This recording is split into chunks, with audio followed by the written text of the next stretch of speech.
んにちは、メイです。前回は自宅裏を作ったので、今回はここから右にある案内所周りを作っていきます。どんな案内所になるか楽しみな方はぜひチャンネル登録をお願いいたします。今日も元気に案内所周りをがっつり作っていきます。ここの道を進んでいくと案内所が見えてきます。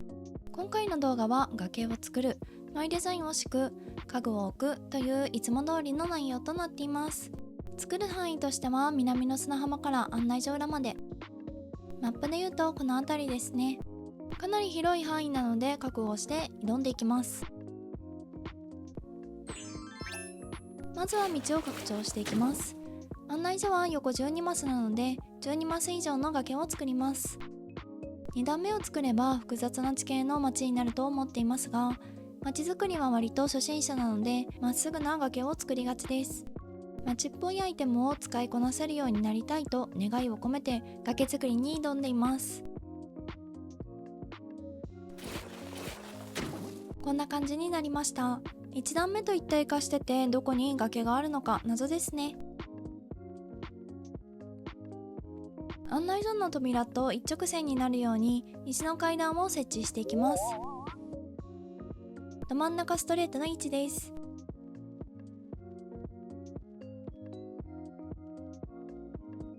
シトロン島3つ目の階段です。ここはアイラ様のお気に入りだそうです。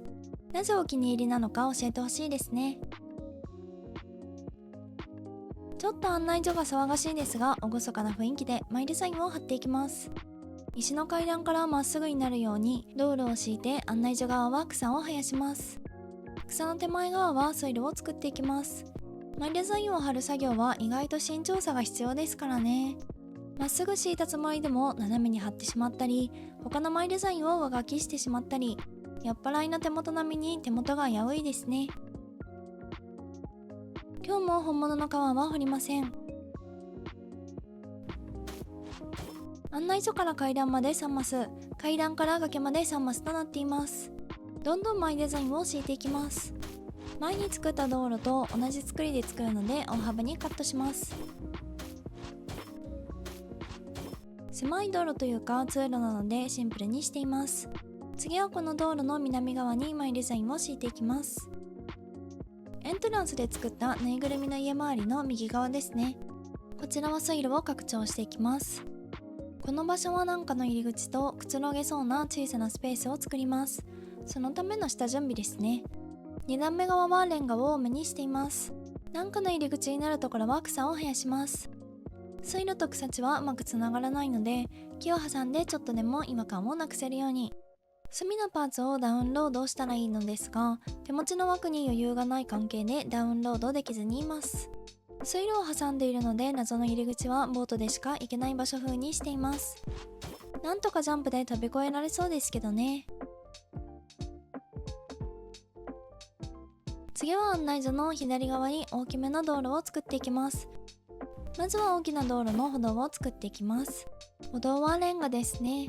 ところどころ開けているのは後で草を生やすためです。グレーすぎて無機質になりがちなので草を入れることでなんかいい感じを狙っています。大きな道路は左から白線、無地、点線、無地、白線の順で敷いています。開けておいたところは横断歩道です。道路の右側も歩道を作っていきます。フータのテントがちら見えしていますが、都会的な雰囲気にどうやって合わせようか悩んでいます。自給自足の生活のフータでいてほしい気持ちがあるので、博物館にはしない予定です。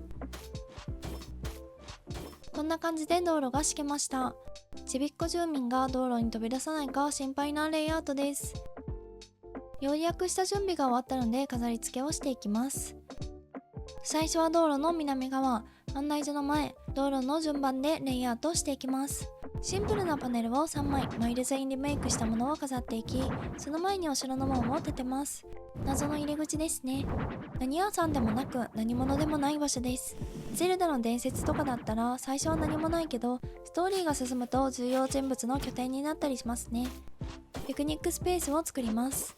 今考えると謎の入り口の前でピクニックとはなんだか落ち着かなさそうですね。母のポットカワーは可愛くてお気に入りです。境目は石壁で隠します。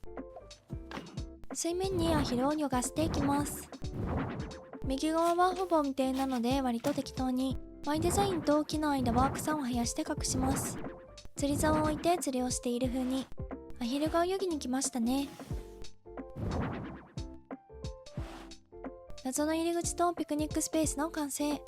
ルイはタモを呼ぶということで、ナッキーは遊びに来たんでしょうか。案内所の前を作っていきます。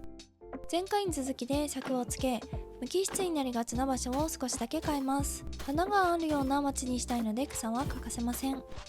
道路脇に柵を立てるたび、本物のガードレールが欲しくなってしまいますね。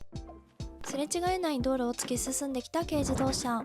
この道路幅ですれ違おうとするのは、車を削る覚悟がある方だけですね。案内所前はシンメトリーにしていきます。案内所の作りがほとんど左右対称なので合わせる感じです。既存のものに合わせる、長いものには巻かれる精神です。案内所は改築しようがないので、合わせておいた方が無難にまとまりますね。崖はお城の門でカバー。お城の門から滝が出ているようにします。滝に合わせてマイデザインも変えます。案内所前ができたので、次は案内所の右側を作っていきます。大きな道路は左右対称だったり、同じ要素が繰り返し使われていたりするので、左右で同じような感じになるように家具の塊は統一させます。キューブライトの下側はマイデザインリメイクをして電源も切っています。こちらの大きな道路は車体を削ることなく走れるので快適そうですね。この辺りは左側で作ったものの繰り返しの要素です。完全なる左右対称でもいいのですが、家具を塊ごとずらすのも結構好きですね。2段目の道路の柵と合わせてこちらも鉄の柵です。ちなみにパブリックベンチはバス待ち用です。大きな道路ができました。バス停もあり案内所周りとしては優秀ですね。高台から見ると案内所裏がスッカスカなので、最後に後ろ側を少しだけクリエイトします。崖を作ってマイデザインを貼って家具を置く作業をしていきます。案内所の裏はまだ何を作るか未定なので緩く作っています。飛行機から見た時案内所の裏もバッチリ映るので悩ましい場所ですね。1段目の中世の街並みが崖から半マス空いているのも気になるし、いろいろと直したい部分だらけですね。ついに島民代表の貯金が100万を切ってしまったので、中世の街並みはオランジェ島の名士からの支援を受けています。そろそろウリちゃんにお世話にならないといけないですね。中世の街並みがぴったりにならないので、仕方なしにシンプルなパネルを置いていきます。今後良くなるかは未来の私に任せます。案内所裏が少しだけできてバランスが取れました。シンメトリーが気持ちいいですね。これで全て完成です。案内所周辺のクリエイトはいかがだったでしょうか。広範囲のクリエイトお疲れと思った方はぜひいいねボタン、チャンネル登録、メンバー登録がまだの方はお願いいたします。SNS もやっていますのでお気軽にフォローしてくださいね。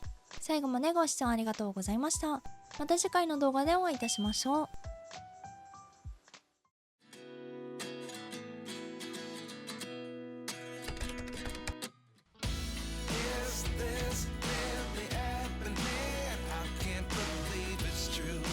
Just